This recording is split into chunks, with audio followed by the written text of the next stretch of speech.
Hello everyone, কেমন আছেন সবাই? We are Alex and Sarah from Delightful Highlights. আমরা আজকে এয়ারবিএনবি থেকে চেক আউট করলাম, আমাদের বাসায় ফিরে যাব। মা প্রথম দেখবে আমাদের বাসা। আমাদের এয়ারবিএনবির কাছেই একটা ট্রেডিশনাল রেস্টুরেন্ট ছিল, ব্রেকফাস্ট রেস্টুরেন্ট, ডাইনার টাইপের, বেশ পুরনো, সম্ভবত মিনিমাম 50 বছর তো হবেই, 70 বছর হতে পারে। পুরানো একটা ট্রেডিশনাল ব্রেকফাস্ট রেস্টুরেন্ট থেকে আমরা একটা খাবার খেয়ে তারপরে রওনা দেব আমাদের বাসার উদ্দেশ্যে।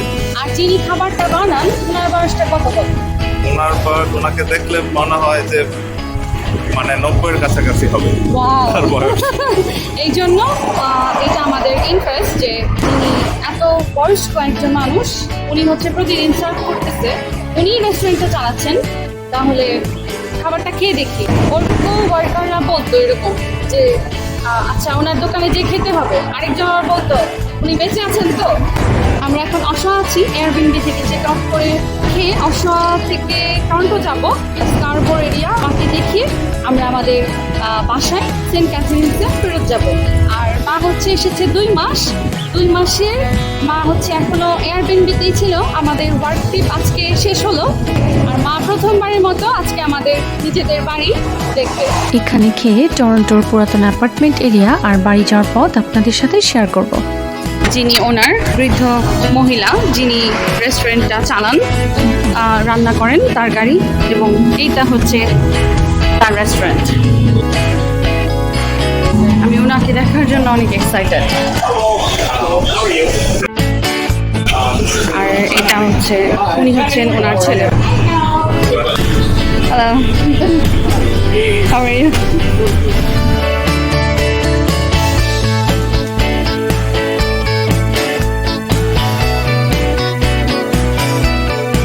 ওনার তো দাঁত তো মনে হয় নেই।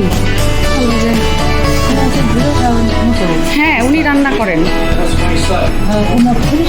এই যে উনি হচ্ছেন ছেলে।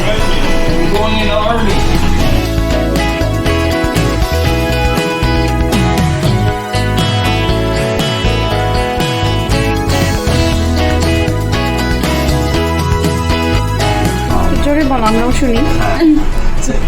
মানে তার ছেলে আর মা মিলে এই একটা রেস্টুরেন্টটা চালায়। তারা 50 বছর ধরে এই কাজ করছে। 50 years। তার আগে যে 8 বছর ছিল, তারপরে তার আগে হয়তো এটা আর কি চকলেটের দোকান বা ওরকম কিছু ছিল। কিন্তু তার মানে এই বিল্ডিংটা, হ্যাঁ, প্রায় 80 বছরের পুরনো কমপক্ষে ওদের জানা মতে। হ্যাঁ, উনি তাই বললেন। 80 বছরের এই ঘরটা, এই জায়গাটা 80 বছরের। আর ওনাদের ব্যবসাটা হচ্ছে 50 বছর। হ্যাঁ, বৃদ্ধা মহিলাটা যে শুধু রান্নাই করে তা না, উনি যেরকম ক্যাশেও বসে, যেরকম হিসাব করে বলে যে কত টাকা হয়েছে, না তাহলে ওই টাকাটা নেয় বা ওই মেশিনে উঠায় যে হ্যাঁ এগুলো যোগ করে যায়, এই টাকাটা হয়েছে না, সে ক্যাশ হিসেবে চালাতে পারে, কথা কমিউনিকেট করতে পারে। কানে একটু সমস্যা আছে, তাই অনেক সময় ওইটাও মজার হয় বিষয়টা। যেরকম মনে করো ছেলে বললো যে একটা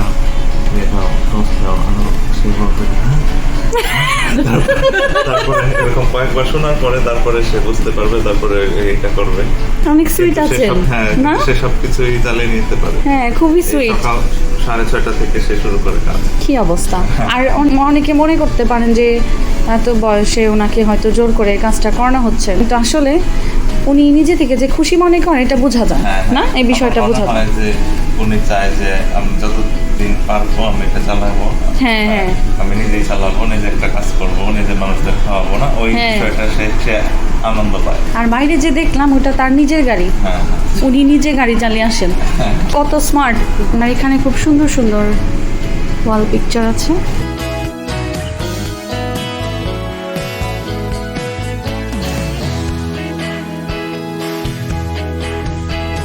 একটা ওল্ড ভাব আছে।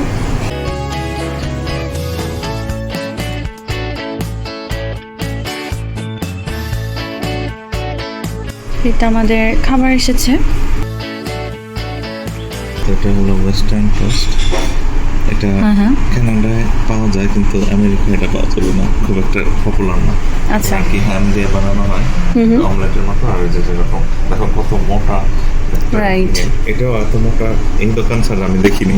আমিও দেখি নাই। হ্যাঁ। হ্যাঁ, আর এটা হলো পিনিউ বেকন দিয়ে এগস মনে হয় 3টা ডিম আছে। 3টা ডিম, হ্যাঁ। ওভার হার্ট বলেছে আমরা। আর এখানে টোস্ট আছে আর হোম ফ্রাইস। হোম ফ্রাইসটা দেখো ওনার মতো করে উনি বানিয়েছেন, কারণ ঘরোয়া হ্যাঁ ঘরোয়া হবে ভাবে। আর কি না? ওকে, তাহলে আমরা এখন খাবার স্টার্ট করি। ওনাকে দেখে অনেক কিছুই শেখার আছে। মনোবল, ইচ্ছাশক্তি আর কাজের প্রতি ভালোবাসা থাকলে কত কিছুই না করা যায়। আর ওই যে কথায় আছে, age is just a number. তাই তো এই বয়সে ওনার নিজেরই সাপোর্ট দরকার, আর সেখানে কত সুন্দরভাবে তিনি পুরো রেস্টুরেন্টটাই চালিয়ে নিচ্ছেন।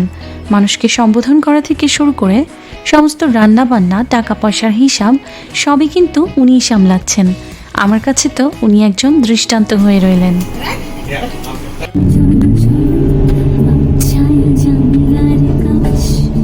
আমাদের এতদিনের অশোয়া সিটির এয়ারবিএনবিতে ওয়ার্ক ট্রিপ তো শেষ হলো। আমার মা প্রথমবার কানাডায় এসে এয়ারবিএনবিতেই উঠেছিল। 4টা এয়ারবিএনবিতে মার সাথে থাকা হলো।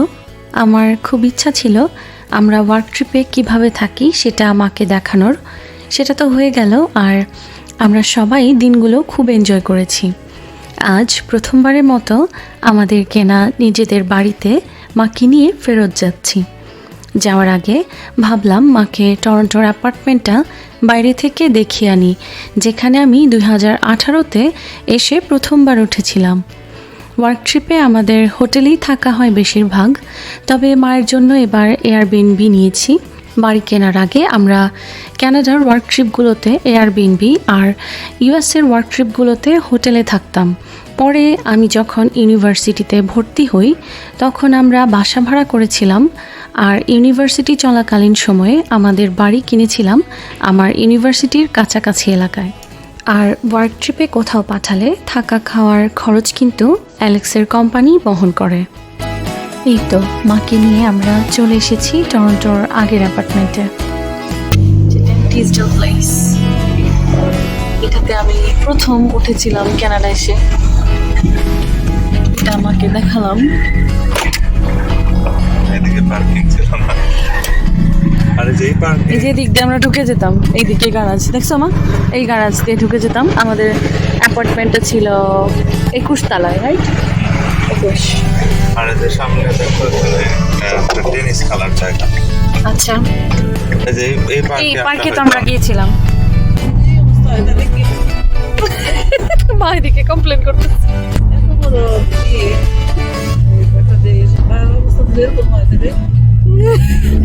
মা করতেছে এটা তো ঢাকার থেকেও খারাপ, ওই পাশে এত এত গাড়ির জ্যাম। এটা হচ্ছে Toronto.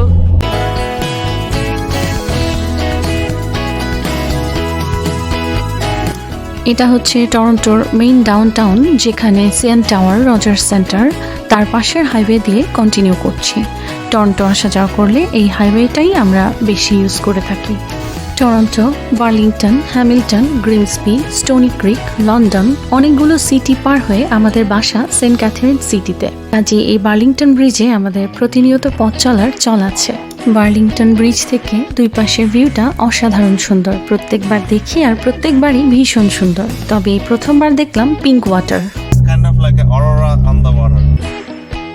And that side is nothing less either. পানিটা গোলাপি হয়ে রয়েছে যে আকাশের আলোতে। এটা হচ্ছে বার্লিংটন ব্রিজে আছি। এখান থেকে আমাদের বাসার কত মিনিট দেখাচ্ছে? আধা ঘন্টা মতো আর কি।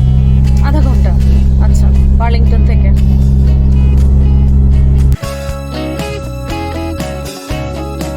ও, ভালো খেতে।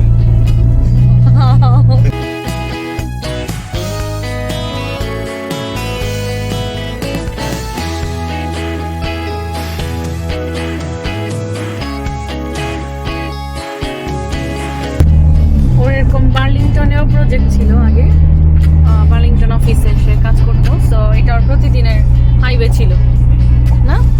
হ্যাঁ, মনে হচ্ছে যেন পুরো ক্যারিবিয়ান এরিয়া না ওরকম। রাইট।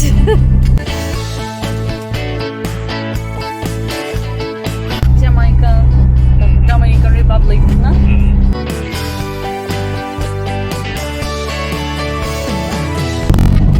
এত পাখি, মধ্যে Like a show. Yeah. Thanks for watching Delightful Highlights. Love from Alex and Sarah. And please do like and subscribe. Bye bye.